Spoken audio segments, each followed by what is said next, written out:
अपने मोक्ष के लिए खुद ही प्रयत्न करें, दूसरों पर निर्भर ना रहें। आपके पास जो कुछ भी है उसे बढ़ा चढ़ाकर मत बताइए और ना ही दूसरों से ईर्ष्या कीजिए। बुराई से बुराई कभी खत्म नहीं होती। घृणा को तो केवल प्रेम द्वारा ही समाप्त किया जा सकता है। यह एक अटूट सत्य है। जैसे मोमबत्ती बिना आग के नहीं जल सकती, मनुष्य भी आध्यात्मिक जीवन के बिना नहीं जी सकता।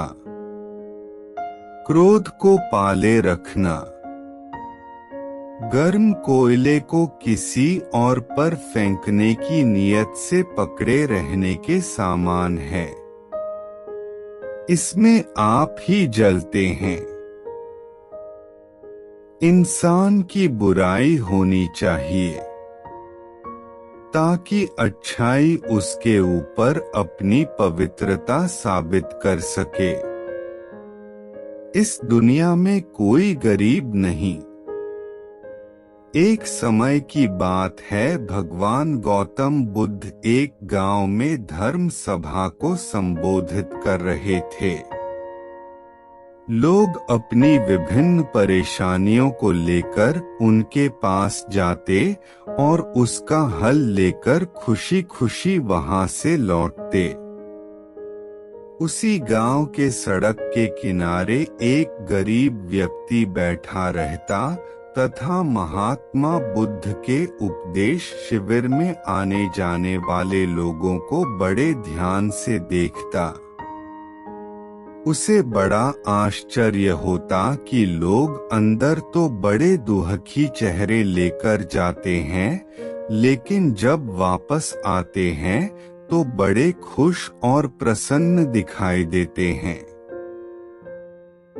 उस गरीब को लगा कि क्यों न वो भी अपनी समस्या को भगवान के समक्ष रखे। मन में यह विचार लिए वह भी महात्मा बुद्ध के पास पहुंचा। लोग पंक्तिबद्ध खड़े होकर अपनी समस्या को बता रहे थे। जब उसकी बारी आई तो उसने सबसे पहले महात्मा बुद्ध को प्रणाम किया और फिर कहा, भगवान, इस गांव में लगभग सभी लोग खुश और समृद्ध हैं। फिर मैं ही क्यों गरीब हूँ? इस पर उन्होंने मुस्कुराते हुए कहा, तुम गरीब और निर्धन इसलिए हो क्योंकि तुमने आज तक किसी को कुछ दिया ही नहीं। इस पर वह गरीब व्यक्ति बड़ा आश्चर्यचकित हुआ और बोला, भगवान, मेरे पास भला दूसरों को देने के लिए क्या होगा? मेरा तो स्वयं का गुजारा बहुत मुश्किल से हो पाता है। लोगों से भीख मांगकर अपना पेट भरता हूँ। भगवान बुद्ध कुछ देर शांत रहे, फिर बोले, तुम बड़े अज्ञानी हो। औरों के साथ बांटने के लिए ईश्वर ने तुम्हें बहुत कुछ दिया है। मुस्कुराहट दी है जिससे तुम लोगों में आशा का संचार कर सकते हो। मुख दिया है ताकि लोगों से दो मीठे शब्द बोल सकते हैं, उनकी प्रशंसा कर सकते हो। दो हाथ दिए हैं, लोगों की मदद कर सकते हो। ईश्वर ने जिसको ये तीन चीजें दी है वह कभी गरीब और निर्धन हो ही नहीं सकता। निर्धनता का विचार आदमी के मन में होता है। यह तो एक भ्रम है, इसे निकाल दो। कभी भी मन में निर्धनता का भाव उत्पन्न न होने दो, गरीबी अपने आप दूर हो जाएगी। भगवान बुद्ध का संदेश सुनकर उस आदमी का चेहरा चमक उठा और उसने इस उपदेश को अपने जीवन में उतारा, जिससे वह फिर कभी दुखी नहीं हुआ। अपने दुखों का कारण आप ही है। एक समय की बात है, भगवान बुद्ध एक नगर में घूम रहे थे। उस नगर के आम नागरिकों के मन में बुद्ध के विरोधियों ने यह बात बैठा दी थी कि वह एक ढोंगी है और हमारे धर्म को भ्रष्ट कर रहा है। इस वजह से वहां के लोग उन्हें अपना दुश्मन मानते थे।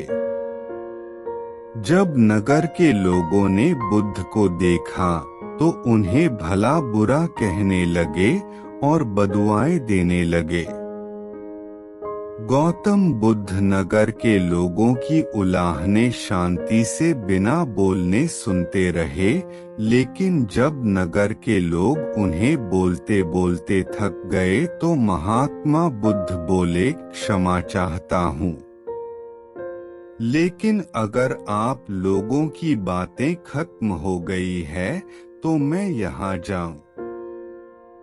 भगवान बुद्ध की यह बात सुन वहां के लोग बड़े आश्चर्यचकित हुए। वही खड़ा एक आदमी बोला, ओ भाई, हम तुम्हारा गुणगान नहीं कर रहे हैं, हम तो तुम्हें गालियां दे रहे हैं। क्या इसका तुम पर कोई असर नहीं होता? बुद्ध बोले, आप सब मुझे चाहे जितनी गालियां दो, मैं उन्हें लूंगा ही नहीं। आपके गालियां देने से मुझ पर कोई असर नहीं पड़ता जब तक कि मैं उन्हें स्वीकार नहीं करता। बुद्ध आगे बोले, और जब मैं इन गालियां को लूंगा ही नहीं तो यह कहाँ रह जाएगी? निश्चित ही आपके पास। मित्रों, बुद्ध के जीवन का यह छोटा सा प्रसंग हमारे जीवन में एक नया परिवर्तन ला सकता है, क्योंकि बहुत से लोग अपने दुखों का कारण दूसरों को मानते हैं, जो कि अच्छी बात नहीं है। ऐसा कर हम स्वयं के लिए गड्ढा खोद रहे होते हैं। यह सब हम पर निर्भर है कि हम लोगों के नेगेटिव बातों को कैसे लेते हैं, उन्हें स्वीकार कर रहे हैं या नकार रहे हैं। अहंकार का उपहार। महात्मा बुद्ध के पास सेठ रतनचंद दर्शन को आए तो साथ में ढेरों सामग्री उपहार स्वरूप लाए। वहां उपस्थित जनसमूह एक बार तो वाह वाह कर उठा। सेठ रतनचंद का सिर तो गर्व से तना जा रहा था। बुद्ध के साथ वार्तालाप प्रारंभ हुआ तो सेठ ने बताया कि इस नगर के अधिसंख्य चिकित्सालयों, विद्यालयों और अनाथालयों का निर्माण मैंने ही कराया है। आप जिस सिंहासन पर बैठे हैं वह भी मैंने ही भेंट किया है, आदि आदि। कई दान सेठ जी ने गिनवा दिए। सेठ जी ने जब जाने की आज्ञा चाही तो बुद्ध बोले, जो कुछ साथ लाए थे सब यहाँ छोड़कर जाओ। सेठ जी चकित होकर बोले, प्रभु, मैंने तो सब कुछ आपके समक्ष अर्पित कर दिया है। बुद्ध बोले, नहीं, तुम जिस अहंकार के साथ आए थे उसी के साथ वापस जा रहे हो। यह सांसारिक वस्तुएं मेरे किसी काम की नहीं। अपना अहम यहाँ त्याग कर जाओ, वही मेरे लिए बड़ा उपहार होगा। महात्मा बुद्ध का यह कथन सुनकर सेठ जी उनके चरणों में नतमस्तक हो गए। भीतर समाया हुआ सारा अहंकार अश्रु बनकर बुद्ध के चरणों को धो रहा था। महत्वपूर्ण दान। भगवान बुद्ध एक पेड़ के नीचे चबूतरे पर बैठे हुए थे। हर भक्त की भेंट स्वीकार कर रहे थे। तभी एक वृद्धा आई। उसने कांपती आवाज में कहा, भगवान, मैं बहुत गरीब हूँ। मेरे पास आपको भेंट देने के लिए कुछ भी नहीं है। हाँ, आज एक आम मिला है। मैं इसे आधा खा चुकी थी, तभी पता चला कि तथागत आज दान ग्रहण करेंगे। आथ मैं यह आम आपके चरणों में भेंट करने आई हूँ। कृपा कर इसे स्वीकार करें। गौतम बुद्ध ने अपनी अंजुरी पात्र में वह आधा आम प्रेम और श्रद्धा से रख दिया, मानो कोई बड़ा रत्न हो। वृद्धा संतुष्ट भाव से लौट गई। वहां उपस्थित राजा यह देखकर चकित रह गया। उसे समझ नहीं आया कि भगवान बुद्ध वृद्धा का जूठा आम प्राप्त करने के लिए आसन छोड़कर नीचे तक हाथ पसार कर क्यों आए। पूछा, भगवान, इस वृद्ध में और इसकी भेंट में क्या ऐसी विशेषता है? बुद्ध मुस्कुराकर बोले, राजन, इस वृद्धा ने अपनी संपूर्ण संचित पूंजी मुझे भेंट कर दी, जबकि आप लोगों ने अपनी संपूर्ण संपत्ति का केवल एक छोटा भाग ही मुझे भेंट किया है। दान के अहंकार में डूबे हुए बग्घी पर चढ़कर आए हो। वृद्धा के मुख पर कितनी करुणा और कितनी नम्रता थी। युगों युगों के बाद ऐसा दान मिलता है। आपके पास जो कुछ भी है उसे बढ़ा चढ़ाकर मत बताइए और ना ही दूसरों से ईर्ष्या कीजिए। बुराई से बुराई कभी खत्म नहीं होती। घृणा को तो केवल प्रेम द्वारा ही समाप्त किया जा सकता है। यह एक अटूट सत्य है। जैसे मोमबत्ती बिना आग के नहीं जल सकती, मनुष्य भी आध्यात्मिक जीवन के बिना नहीं जी सकता। क्रोध को पाले रखना गर्म कोयले को किसी और पर फेंकने की नियत से पकड़े रहने के समान है। इसमें आप ही जलते हैं। इंसान की बुराई होनी चाहिए ताकि अच्छाई उसके ऊपर अपनी पवित्रता साबित कर सके। इस दुनिया में कोई गरीब नहीं। एक समय की बात है, भगवान गौतम बुद्ध एक गांव में धर्म सभा को संबोधित कर रहे थे। लोग अपनी विभिन्न परेशानियों को लेकर उनके पास जाते और उसका हल लेकर खुशी खुशी वहां से लौटते। उसी गांव के सड़क के किनारे एक गरीब व्यक्ति बैठा रहता तथा महात्मा बुद्ध के उपदेश शिविर में आने जाने वाले लोगों को बड़े ध्यान से देखता। उसे बड़ा आश्चर्य होता कि लोग अंदर तो बड़े दुखी चेहरे लेकर जाते हैं, लेकिन जब वापस आते हैं तो बड़े खुश और प्रसन्न दिखाई देते हैं। उस गरीब को लगा कि क्यों न वो भी अपनी समस्या को भगवान के समक्ष रखे। मन में यह विचार लिए वह भी महात्मा बुद्ध के पास पहुंचा। लोग पंक्तिबद्ध खड़े होकर अपनी समस्या को बता रहे थे।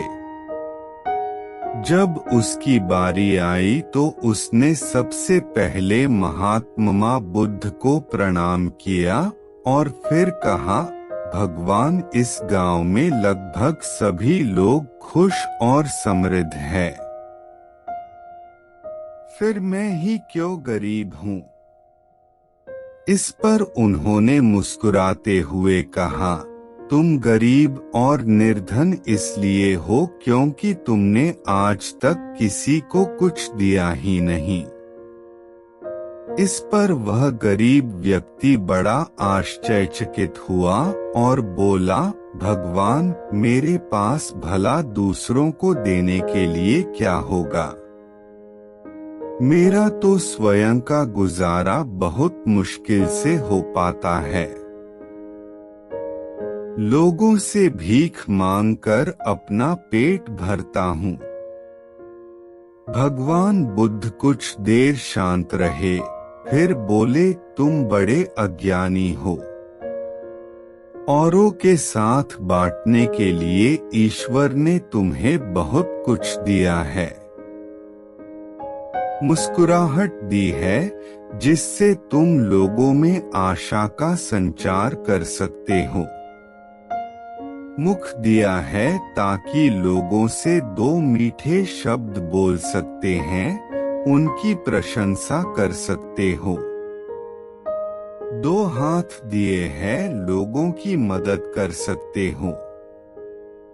ईश्वर ने जिसको ये तीन चीजें दी है वह कभी गरीब और निर्धन हो ही नहीं सकता। निर्धनता का विचार आदमी के मन में होता है, यह तो एक भ्रम है, इसे निकाल दो। कभी भी मन में निर्धनता का भाव उत्पन्न न होने दो, गरीबी अपने आप दूर हो जाएगी। भगवान बुद्ध का संदेश सुनकर उस आदमी का चेहरा चमक उठा और उसने इस उपदेश को अपने जीवन में उतारा, जिससे वह फिर कभी दुखी नहीं हुआ। अपने दुखों का कारण आप ही है। एक समय की बात है, भगवान बुद्ध एक नगर में घूम रहे थे। उस नगर के आम नागरिकों के मन में बुद्ध के विरोधियों ने यह बात बैठा दी थी कि वह एक ढोंगी है और हमारे धर्म को भ्रष्ट कर रहा है। इस वजह से वहां के लोग उन्हें अपना दुश्मन मानते थे। जब नगर के लोगों ने बुद्ध को देखा तो उन्हें भला बुरा कहने लगे और बदुआएं देने लगे। गौतम बुद्ध नगर के लोगों की उलाहने शांति से बिना बोलने सुनते रहे, लेकिन जब नगर के लोग उन्हें बोलते बोलते थक गए तो महात्मा बुद्ध बोले, क्षमा चाहता हूँ, लेकिन अगर आप लोगों की बातें खत्म हो गई है तो मैं यहाँ जाऊं। भगवान बुद्ध की यह बात सुन वहां के लोग बड़े आश्चर्यचकित हुए। वही खड़ा एक आदमी बोला, ओ भाई, हम तुम्हारा गुणगान नहीं कर रहे हैं, हम तो तुम्हें गालियां दे रहे हैं। क्या इसका तुम पर कोई असर नहीं होता? बुद्ध बोले, आप सब मुझे चाहे जितनी गालियां दो, मैं उन्हें लूंगा ही नहीं। आपके गालियां देने से मुझ पर कोई असर नहीं पड़ता जब तक कि मैं उन्हें स्वीकार नहीं करता। बुद्ध आगे बोले, और जब मैं इन गालियां को लूंगा ही नहीं तो यह कहाँ रह जाएगी? निश्चित ही आपके पास। मित्रों, बुद्ध के जीवन का यह छोटा सा प्रसंग हमारे जीवन में एक नया परिवर्तन ला सकता है, क्योंकि बहुत से लोग अपने दुखों का कारण दूसरों को मानते हैं, जो कि अच्छी बात नहीं है। ऐसा कर हम स्वयं के लिए गड्ढा खोद रहे होते हैं। यह सब हम पर निर्भर है कि हम लोगों के नेगेटिव बातों को कैसे लेते हैं, उन्हें स्वीकार कर रहे हैं या नकार रहे हैं।